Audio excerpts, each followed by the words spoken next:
One day, Dr. Watson went to 221B Baker Street. He was visiting his friend, Mr. Sherlock Holmes, the famous detective. Sherlock Holmes helped people to solve mysteries.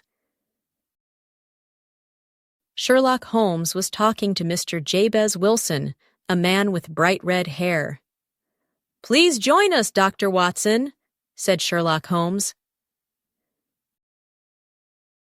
Jabez Wilson looked sad, but he explained to them why he needed help. He owned a little shop, and he had an assistant called Vincent Spaulding. Vincent Spaulding worked hard, but Jabez Wilson couldn't pay him very much. One day, Vincent Spaulding said to Jabez Wilson, "I wish I had red hair like yours." Jabez Wilson was very surprised. "The Red-Headed League wants to give money to people just like you, with bright red hair," said Vincent Spaulding. Vincent Spaulding took Jabez Wilson to the Red-Headed League's office.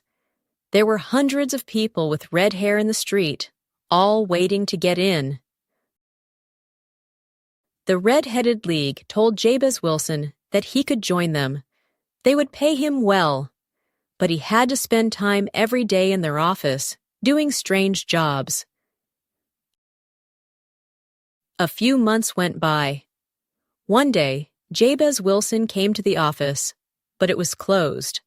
The Red-Headed League was gone. Sherlock Holmes and Dr. Watson thought this was a very funny story, but Jabez Wilson didn't think it was so funny.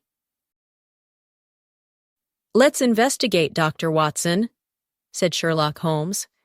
They traveled across London to take a look at Jabez Wilson's little shop. Sherlock Holmes walked up and down. He banged on the pavement with his walking stick and listened carefully.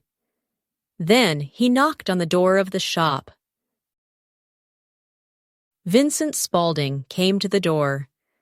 "Can you tell me how to get to Trafalgar Square?" asked Sherlock Holmes. Vincent Spaulding pointed down the street. Sherlock Holmes and Dr. Watson walked away, talking about the mystery. "Did you see the mud on his knees?" said Sherlock Holmes. Dr. Watson hadn't noticed anything. "I have solved the mystery, but tonight we need to stop the crime," said Sherlock Holmes. Dr. Watson was amazed. That night, Sherlock Holmes and Dr. Watson went to the Bank of England. It was around the corner from Jabez Wilson's shop. Sherlock Holmes, Dr. Watson, and the policeman went down to the basement of the Bank of England. The basement was full of shining gold. "Vincent Spaulding is a robber," explained Sherlock Holmes. "He dug a tunnel from the shop into the bank to steal the gold. One of his friends helped him."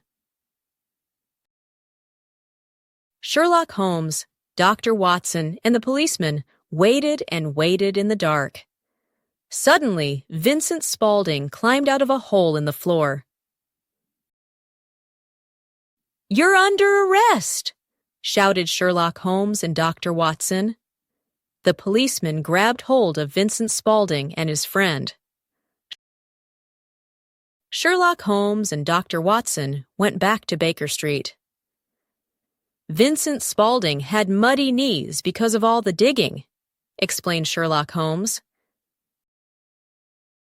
"So the Red-Headed League wasn't real?" asked Dr. Watson. "No," said Sherlock Holmes. "Vincent Spaulding made it up so that Jabez Wilson would be out of the shop every day." "You are so clever!" exclaimed Dr. Watson. "I love solving mysteries," smiled Sherlock Holmes, "especially with my good friend, Dr. Watson."